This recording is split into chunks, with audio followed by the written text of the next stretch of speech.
بسم اللہ الرحمن الرحیم۔ الحمد للہ وحدہ والصلاة والسلام علی من لا نبی بعدہ۔ آج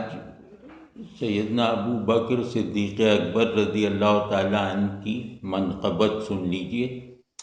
جس کے کچھ شعر تو میں نے 15-20 برس پہلے لکھے تھے، لیکن اسے مکمل اسی مہینے کیا ہے، تو تبرکاً سن لیجئے۔ فارسی میں ہے تو پہلے میں منقبت پوری پڑھ جاؤں گا، اس کے بعد پھر ترجمے کے ساتھ سنا دوں گا، اور کچھ ضروری توضیحات اگر کرنی پڑی تو وہ بھی کر دوں گا، کیونکہ سیدنا ابو بکر رضی اللہ تعالیٰ عنہ کے ساتھ تعلق کی گہری بنیادیں ہمارے اندر سے جیسے ڈھہ رہی ہیں، یا کل جماعت صحابہ کے ساتھ جو قلبی، ذہنی اور ارادی تعلق ہے، وہ ہماری نالائقی، غفلت اور احسان فراموشی کی وجہ سے کمزور پڑتا جا رہا ہے۔ تو اس کے کچھ اسباب داخلی ہیں جس کے ہم ذمہ دار ہیں، یا جس کے ہم زیادہ ذمہ دار ہیں، اور کچھ اسباب اس کے باہری اور بیرونی بھی ہیں جن سے ہماری جہالت ثابت ہوتی ہے۔ داخلی اسباب سے ہماری قساوت اور احسان فراموشی ثابت ہوتی ہے، اور خارجی اثرات کو قبول کرنا گویا ہماری جہالت اور بے وقوفی پر دلیل ہے۔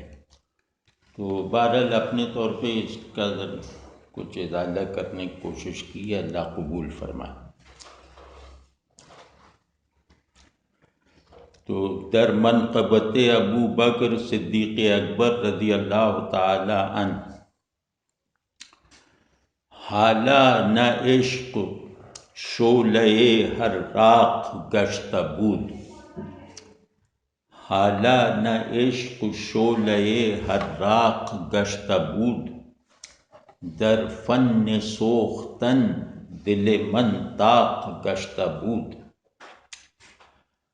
اور زاں پیشتر کہ روئے نمایت خلافتش، زاں پیشتر کہ روئے نمایت خلافتش، صدیق امام انفس و آفاق گشتہ بود، صدیق امام انفس و آفاق گشتہ بود، در مکتب فنا و بقا چون ورود کرد، در مکتب فنا و بقا چون ورود کرد، اول مدرس ہمہ اسباق گشتہ بود، اول مدرس ہمہ اسباق گشتہ بود، اور در خاصگان بارگہ قرب مصطفیٰ صلی اللہ علیہ وآلہ وسلم، در خاصگان بارگہ قرب مصطفیٰ، آں یار غار از ہمہ سباق گشتہ بود، آں یار غار از ہمہ سباق گشتہ بود، اور صوفی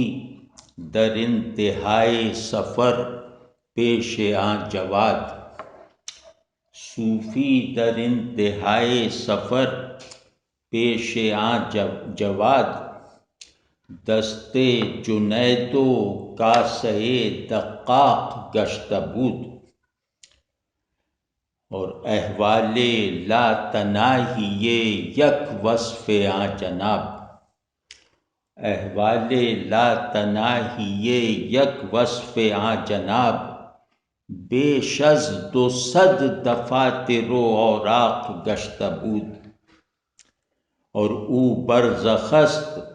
بین ولی و نبی مدام، او برزخ است بین ولی و نبی مدام، ان قول خوش بگیر کہ میثاق گشتہ بود، ان قول خوش بگیر کہ میثاق گشتہ بود، او نائب الرسول بکل الوجوہ شد، او نائب الرسول بکل الوجوہ شد،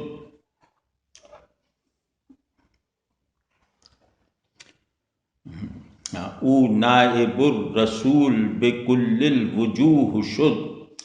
او مظہر نبی بہر اطلاق گشتہ بود، او مظہر نبی بہر اطلاق گشتہ بود، او وارث خلیل و نمائندہ مسیح، فخر کلیم و نازش اسحاق گشتہ بود، او اجود و مؤید و امجد بصد سند، او اجود و مؤید و امجد بصد سند، تا جانشین غایت میثاق گشتہ بود، اور او فردیت مآب و خلیل اللہ شعار، او فردیت مآب و خلیل اللہ شعار، زاں در جماع افضل و سباق گشتہ بود، زاں در جماع افضل و سباق گشتہ بود، او اکمل و مکمل و اوفق بدون ریب، او اکمل و مکمل و اوفق بدون ریب، در بذل و در سخا و در انفاق گشتہ بود، او اکمل و مکمل و اوفق بدون ریب، در بذل و در سخا و در انفاق گشتہ بود، اے صوفیاں عروج و نزول شما تمام، اے صوفیاں عروج و نزول شما تمام، یک لمحہ از سوانح او باق گشتہ بود، اور ہر شیخ و ہر امام و ہر ابدال و ہر ولی، ہر شیخ و ہر امام و ہر ابدال و ہر ولی، برخان دولت و کرمش چاق گشتہ بود، اور در فضل و در تواضع و در فقر و در غنا، در فضل و در تواضع و در فقر و در غنا، در زہد و در خفا و صفا طاق گشتہ بود، اور کو ذرہ ز لطف ابو بکر جذب کرد، کو ذرہ ز لطف ابو بکر جذب کرد، از دوستان داور خلاق گشتہ بود، از دوستان داور خلاق گشتہ بود، اور صوفی رسید تا بنہایات جذب و وجد، صوفی رسید تا بنہایات جذب و وجد، چون خاک راہ قبلہ عشاق گشتہ بود، چون خاک راہ قبلہ عشاق گشتہ بود، عارف کے بود نجم سماوات مانوی، عارف کے بود نجم سماوات مانوی، چون ذرہ بدرگہش الحاق گشتہ بود، چون ذرہ بدرگہش الحاق گشتہ بود، صدق و صفا وداد و ولا خلت و رضا، او جملہ را مراجع و مصداق گشتہ بود، او جملہ را مراجع و مصداق گشتہ بود، اوصاف نفس ملہمہ، اوصاف نفس ملہمہ احوال واصلاں، از نسبتش بدایت اخلاق گشتہ بود، از نسبتش بدایت اخلاق گشتہ بود، اقطاب کفش بر سر و اغواس سفتہ گوش، اقطاب کفش بر سر و اغواس سفتہ گوش، کو رو بتافت از در حق آق گشته بود. کو رو بتافت از در حق آق گشته بود. صد حارس و ہزار جنید و ابوالحسن. صد حارس و ہزار جنید و ابوالحسن. لطف ازاں خزینہ اشفاق گشتہ بود. اور مولائے واصلین و امام مقربین. مولائے واصلین و امام مقربین. او بالعموم او علی الاطلاق گشتہ بود. او بالعموم او علی الاطلاق گشتہ بود. آن دشمن خدا کذبی بکر بغض داشت. آن دشمن خدا کذبی بکر بغض داشت. مال جہیم و غرق غساق گشتہ بود. اور سوگند کردگار کے آن خصم مصطفیٰ. سوگند کردگار کے آن خصم مصطفیٰ. مردود حق جو خنزب قزاق گشتہ بود. اور شغال لہو لاب چے داند کرامتش. شغال لہو لاب چے داند کرامتش. زہر از نگاہ او ہمہ تریاق گشتہ بود. زہر از نگاہ او ہمہ تریاق گشتہ بود. دانی کہ زہر چیست گناہ وجود ہست. دانی کہ زہر چیست گناہ وجود ہست. از فیض او خیال خودی شاق گشتہ بود. اور اثنینیت ز جملہ مقامات برتر است. اثنینیت ز جملہ مقامات برتر است. در بدر و ثور عینیت اطلاق گشتہ بود. در بدر و ثور عینیت اطلاق گشتہ بود. اور در خلوت نبی چو ابو بکر بار یافت. در خلوت نبی چو ابو بکر بار یافت. جفت امر حق در آمد و طاق گشتہ بود. جفت امر حق در آمد و طاق گشتہ بود. اور نورے کہ ماورائے ظہور است در دلش. نورے کہ ماورائے ظہور است در دلش. جا کرد و مجلی و براق گشتہ بود. جا کرد و مجلی و براق گشتہ بود. اور خوش طالعی ذرہ کہ در زیر پائے او. خوش طالعی ذرہ کہ در زیر پائے او. خورشید صد مطالع و آفاق گشتہ بود. خوش طالعی ذرہ کہ در زیر پائے او. خورشید صد مطالع و آفاق گشتہ بود. اور جاوید بس کے تیرہ دل و خستہ حال بود. جاوید بس کے تیرہ دل و خستہ حال بود. بویش گرفت و صاحب اشراق گشتہ بود. تو ابھی عشق جلانے والا شعلہ نہیں بنا تھا. میں اس وقت سے میرا دل جلنے کے فن میں طاق ہو چکا تھا. جب عشق جلانے والا شعلہ نہیں بنا تھا، میرا دل اس وقت جلنے کے فن میں مہارت حاصل کر چکا تھا. اور زاں پیشتر کے روئے نمایت خلافتش کہ سیدنا ابو بکر کی خلافت کے ظہور سے پہلے ہی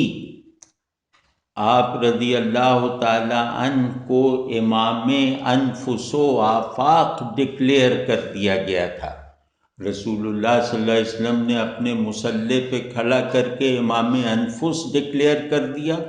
اور اپنی زندگی میں حج کی امارت عطا فرما کے امام آفاق ہونے کا اظہار کر دیا۔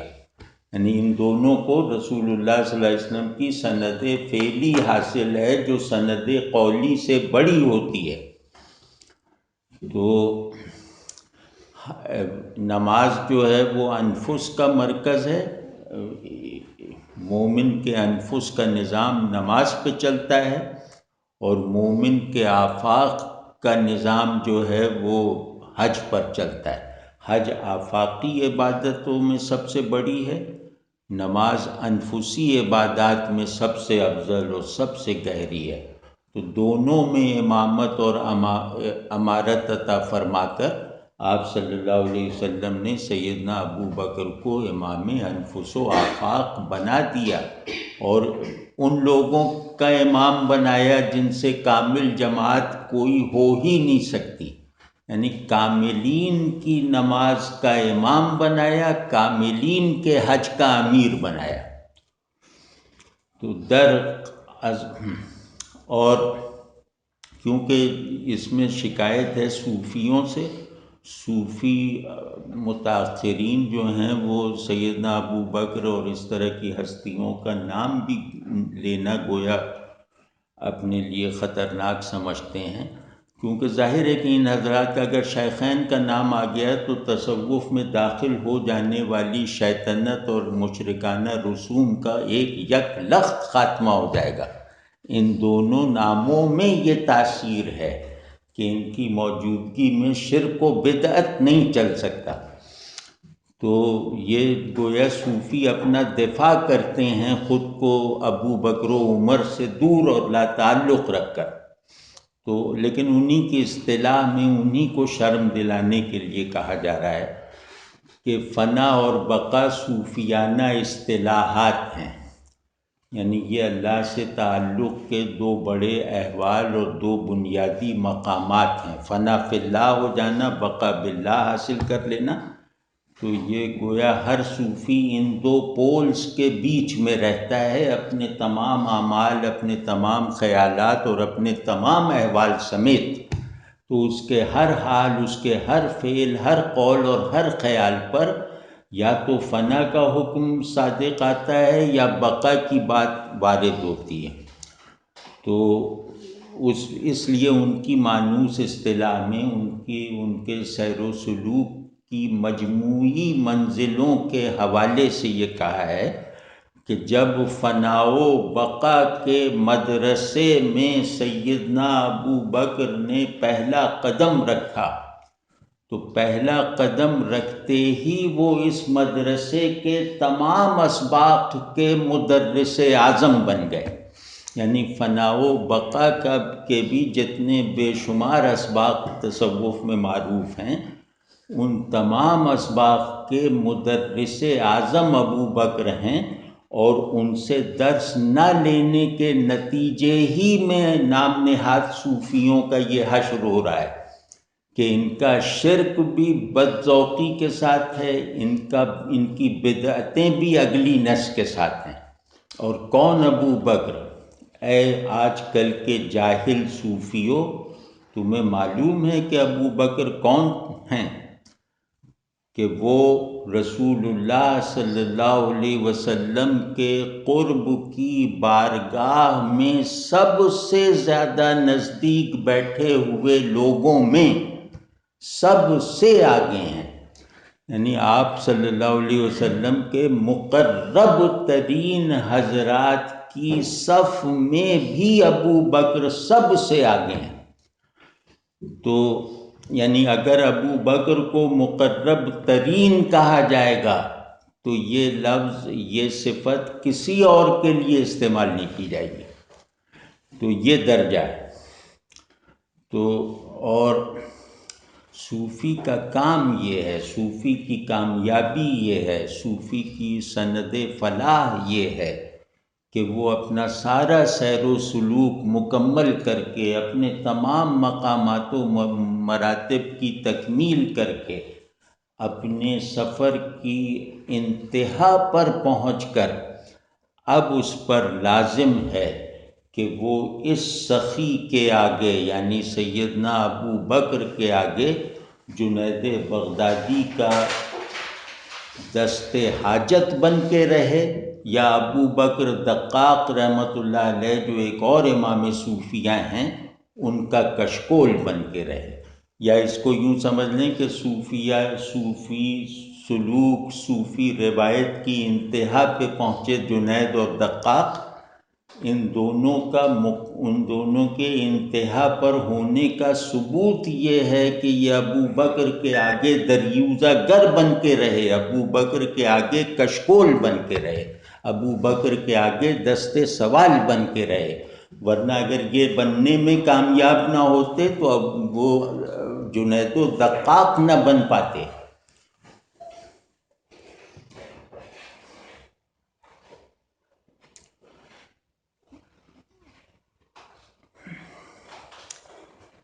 ابو بکر ولی اور نبی کے درمیان دائمی برزخ ہیں، اور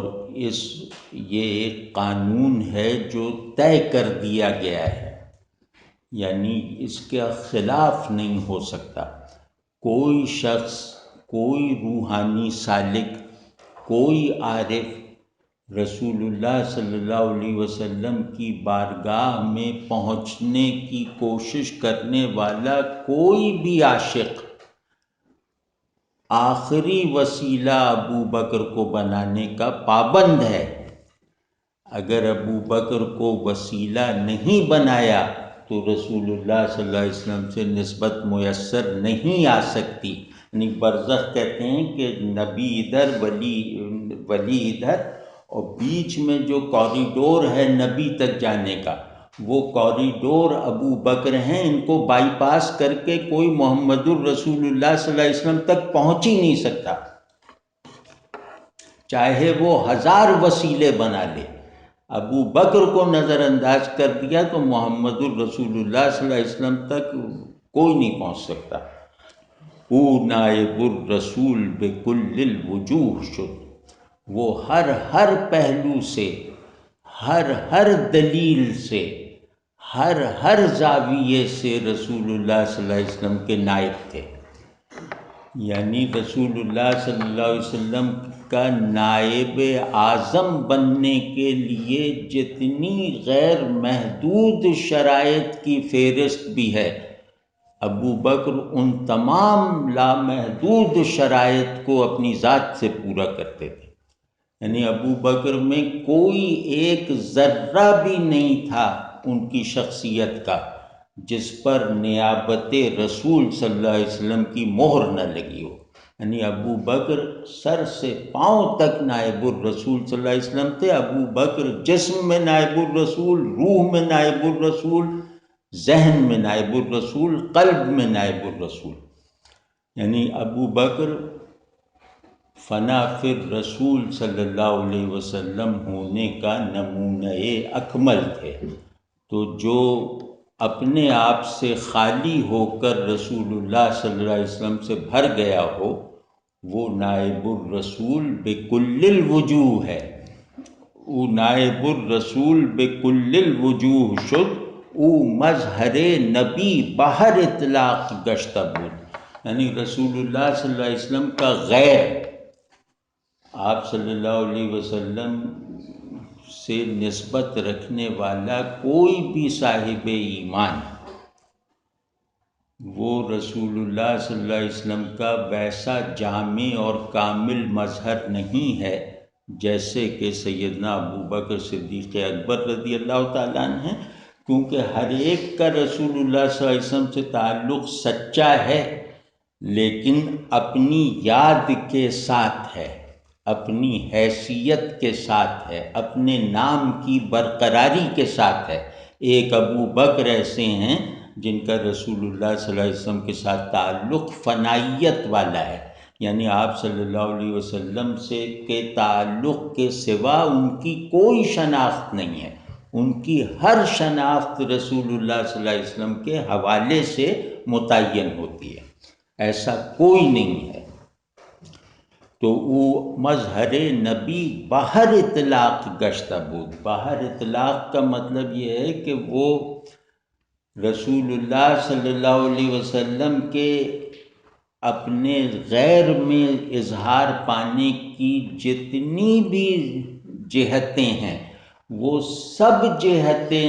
اظہار اور ظہور کی ابو بکر کی ذات میں جمع ہو کر ظاہر ہوئی ہیں۔ آپ سمجھیں، باقی سب مظاہر جو ہیں وہ جزوی ہیں، کچھ چیزوں کا مظہر ہیں، کچھ چیزوں کے نہیں ہیں۔ ابو بکر جو ہیں رسول اللہ صلی اللہ علیہ وسلم کے اندر جتنا بھی سامان اظہار ہے، یعنی جتنا اللہ نے مقرر کیا ہے کہ رسول اللہ صلی اللہ علیہ وسلم اپنے خادموں میں، اپنے غیر میں، اپنے ماننے والوں میں اپنا اظہار کر سکیں، تو آپ صلی اللہ علیہ وسلم کا وہ تمام اللہ کی طرف سے مقرر کردہ، معین کردہ اظہار صرف ایک شخص میں ہوا ہے، اور وہ ابو بکر ہیں۔ وہ وارث خلیل ہیں اپنی یکسوئی میں، وہ ابراہیم علیہ السلام کے وارث ہیں اپنی یکسوئی میں، وہ مسیح علیہ السلام کے نمائندے ہیں اپنی روحانیت اور صفائے باطن میں، وہ کلیم اللہ، موسیٰ کلیم اللہ کا فخر ہیں، یعنی موسیٰ کلیم اللہ بھی ان کی نسبت سے آخرت میں فخر کریں گے کہ میرے سلسلہ نبوت کے خاتم کو ایسا نائب میسر آیا۔ تو جس طرح موسیٰ علیہ السلام نبی ہونے کی جگہ سے اللہ کے ساتھ مکالمے کی فضا میں رہتے تھے، تو اسی طرح سیدنا ابو بکر امتی ہونے کی حیثیت سے اپنے رسول صلی اللہ علیہ وسلم کے ساتھ ہمہ وقت مکالمے کی فضا میں رہتے تھے۔ ان کا مکالمہ کیا تھا؟ وہ رسول اللہ صلی اللہ علیہ وسلم کا کلام خود رسول اللہ صلی اللہ علیہ وسلم کو سنا دیتے تھے۔ رسول اللہ صلی اللہ علیہ وسلم جو کہنا چاہتے تھے وہ ابو بکر کی زبان پہ جاری ہو جاتا تھا۔ تو وہ فخر کلیم اور نازش اسحاق گشتہ بود، وہ سب سے زیادہ سخی، سب سے زیادہ تائید یافتہ اور سب سے زیادہ بزرگی والے تھے اپنی جماعت میں، 1000 اسناد کے ساتھ، 1000 نصوص کے ساتھ، کہ وہ اپنی جماعت میں اور امت مسلمہ میں قیامت تک کے آخری فرد کے مقابلے میں سب سے زیادہ سخی ہیں، سب سے زیادہ تائید یافتہ ہیں، سب سے زیادہ بزرگی والے ہیں، اور اس پہ سینکڑوں سندیں موجود ہیں۔ اور یہ سب ہیں جبھی تو وہ میثاق جو ازلی تھا، یوم میثاق کا مقصود رسول اللہ صلی اللہ علیہ وسلم ہے نا، تو جن کے لیے میثاق لیا گیا ان کی نیابت اور جانشینی کے لیے ایسا ہی آدمی چاہیے تھا، تو وہ اکمل ہیں، سب سے زیادہ کمال والے ہیں، وہ مکمل ہیں، وہ دوسروں کو بھی کامل بنا سکتے ہیں،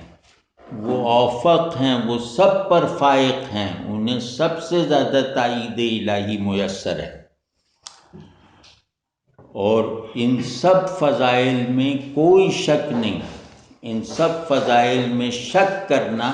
جہالت ہے، یا دینداری میں کمی ہے، یا رسول اللہ صلی اللہ علیہ وسلم کے ساتھ تعلق میں رکھنا اور نقص ہے۔ اگر جو آدمی ابو بکر کے ان فضائل پر شک کرتا ہے تو اس میں کوئی شک نہیں۔ اور دیکھتے نہیں ہو کہ وہ بذل میں، مطلب بلا کھٹک دینے میں، بذل کہتے ہیں دیتے رہنا، لینے والے کا چہرہ یاد کیے بغیر اسے دیتے رہنا۔ بذل کہتے ہیں ایسا دینا جس کے بغیر رہا نہ جا سکے، جس میں کبھی کوئی خلل نہ آئے۔ اور در سخاوت میں اور انفاق میں تم دیکھتے نہیں ہو کہ دنیا میں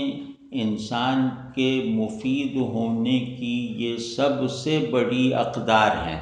بذل، سخا اور انفاق۔ ان سب میں ابو بکر اپنے تمام ساتھیوں سے لامحدود گنا افضل ہے۔ تو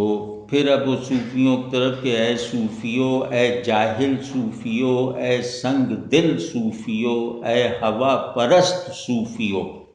تم جس عروج و نزول، ان کے یہاں ہوتا یہ کہ عروج ہے مراتب کمال طے کرنا، پھر عروج میں کمال کی تکمیل ہوتی ہے نزول کے ذریعے سے، یعنی پہلے اللہ سے لینے کا سفر طے کرنا، پھر اللہ سے لے کے اسے مخلوق میں بانٹنے کے لیے واپس آنا، یہ ان کا پورا سفر کمال ہے۔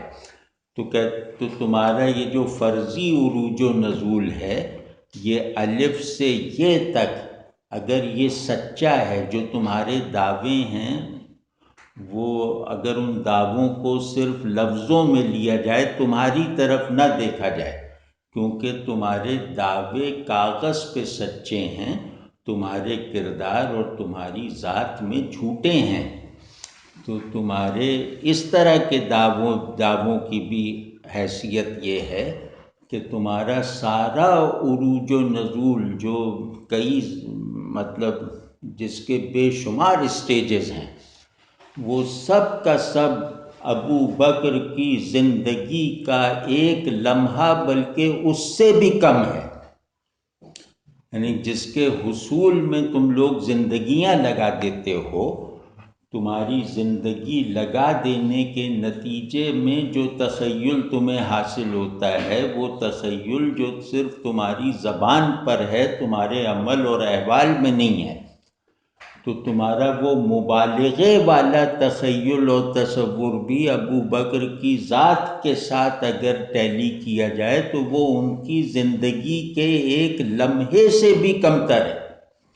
اور صوفی اسی وقت جذب و وجد کی انتہاؤں کو پاتا ہے،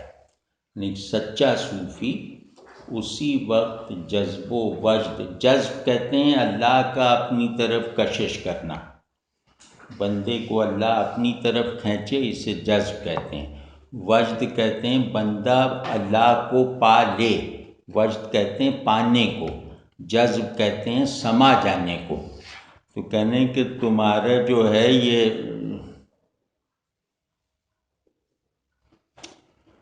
کہ جب صوفی جذب و وجد، عروج و نزول کی انتہاؤں کو پاتا ہے، جو صوفی بھی، تو اس کو ذرا کھنگال کے دیکھو گے تو تمہیں یہ نظر آئے گا کہ وہ اس قبلہ عشاق کی خاک پا بن کر اپنی منزلوں تک پہنچا ہے، یعنی رسول اللہ صلی اللہ علیہ وسلم کے عشاق کی ظاہر ہے کہ ایک غیر محدود فہرست ہے، لیکن ان عشاق کا قبلہ ابو بکر ہیں۔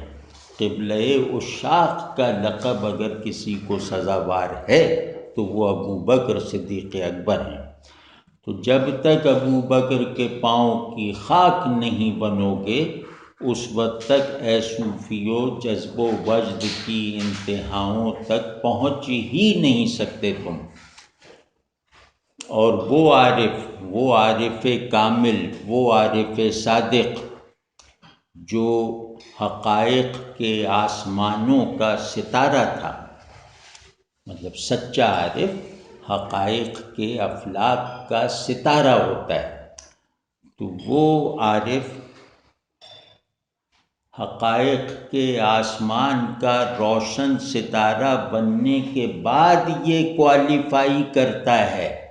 کہ ایک ناچیز ذرے کی طرح ابو بکر کی چوکھٹ سے جڑنے کی سعادت حاصل کر لے۔ نفس پر اللہ جو ہدایت اور خیر اور حق الہام فرماتا ہے نا، نفس پر اللہ جو تقوی الہام فرماتا ہے، تو اس اللہ کی طرف سے تقوی حاصل کرنے والے نفس کے اوصاف، یعنی اللہ کی توفیق سے متقی بن جانے والے، مقرب بن جانے والے نفس کے اوصاف، اور اللہ کے قرب کی انتہاؤں پر پہنچ جانے والے لوگوں کے احوال، یہ سب، ان سب کو اکٹھا کر کے اگر ابو بکر سے موازنہ کرو گے تو ان کے لیے یہ بچوں کے اوصاف اور احوال ہیں، یعنی سارے اوصاف و احوال وصل اکٹھے کر لو ان تمام تر مبالغے کے ساتھ، اور ان کو ابو بکر کے واقعی اوصاف و احوال سے ملا کر دیکھو گے تو جو تمہاری انتہا ہے وہ وہاں کی ابتدا نکلے گی، اور وہ اللہ کے واصلوں کے آقا ہیں، وہ مقربین کے امام ہیں، یعنی غیر انبیاء میں ابو بکر جس درجۂ قرب حق پر کھڑے ہیں ان کی طرف کسی غیر نبی کی پشت نہیں ہے، یہ ابو بکر ہیں جو اس درجۂ قرب پہ کھڑے ہیں کہ ان کے آگے کوئی غیر نبی نہیں ہے، ان کے آگے صرف انبیاء علیہ السلام، ٹھیک ہے نا؟ تو کہہ رہے ہیں کہ مطلب یہ کہ آپ واصلوں کے مولا اور مقربین کے امام بالعموم ہیں، علی الاطلاق ہیں، مطلب آپ کی مولائیت اور امامت میں کوئی استثناء نہیں ہے اور کوئی چھوٹ نہیں ہے، وہ مقرب نہیں ہو سکتا جو ابو بکر کی امامت میں نہیں ہے، وہ واصل نہیں ہو سکتا جو ابو بکر کا مقتدی نہیں ہے، یہ مطلق ہے، بالعموم ہے، کوئی استثناء نہیں، کوئی شیخ ہو، کوئی غوث ہو، کوئی قطب ہو، کوئی امام ہو، کوئی ولی ہو، غیر انبیاء میں مراتب کی جتنی بھی قسمیں ہیں ان تمام قسموں کا الگ الگ سے جو بھی منتہی ہو ان کی تقدیر یہ ہے کہ وہ ابو بکر کے خانے فیض پر محتاجوں کی طرح بیٹھ کے کھانا کھائیں تاکہ ان مقامات تک پہنچنے کی طاقت حاصل کر لیں جن کی انہیں آرزو ہے، جہاں تک پہنچنے کی انہیں آرزو ہے، یعنی آدمی کی روحانی استعداد امت محمدیہ علی صاحب الصلاۃ والتسلیم میں پیدا ہی نہیں ہو سکتی ابو بکر رضی اللہ تعالی عنہ کے ساتھ ایک نسبت مریدی پیدا کیے بغیر، اور جس نے آپ کے لطف، مہربانی، شفقت کا ایک ذرہ بھی اپنے اندر جذب کیا، جس پر آپ کی مہربانی کا ایک ذرہ بھی پڑ گیا، وہ اللہ کے دوستوں کی صف میں شامل ہو گیا، کیونکہ ابو بکر کے قدم سے اٹھنے والی گرد بھی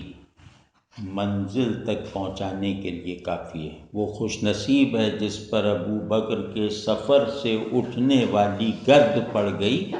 وہ گرد جب وہ منزل پہ پہنچ کے دیکھے گا تو وہ گرد راستے سے نہیں اڑی ہوتی، ابو بکر راستے میں چلتے ہیں لیکن گرد منزل سے اٹھ کے آتی ہے، سمجھ گئے نا؟ تو وہ شخص خدا کا دشمن ہے جو ابو بکر سے بغض رکھتا ہے، اور اس کی تقدیر ہے کہ وہ جہنم کا نوالا اور پیپ کے گڑھے میں دفن ہونے سے بچ نہیں سکے گا، اور اللہ کی قسم کہ ابو بکر کا دشمن جو اصل میں رسول اللہ صلی اللہ علیہ وسلم کا دشمن ہے، وہ راہ زنی کرنے والے شیطان کی طرح اللہ کی بارگاہ سے دھتکارا گیا ہے۔ خنزب کہتے ہیں وہ شیطان کی ایک قسم جو دل کو پر حملہ کرتا ہے، اور یہ جو دھمال ڈالنے والے، قوالیاں سننے والے، مزاروں پہ سجدے کرنے والے، چادریں چڑھانے والے، یہ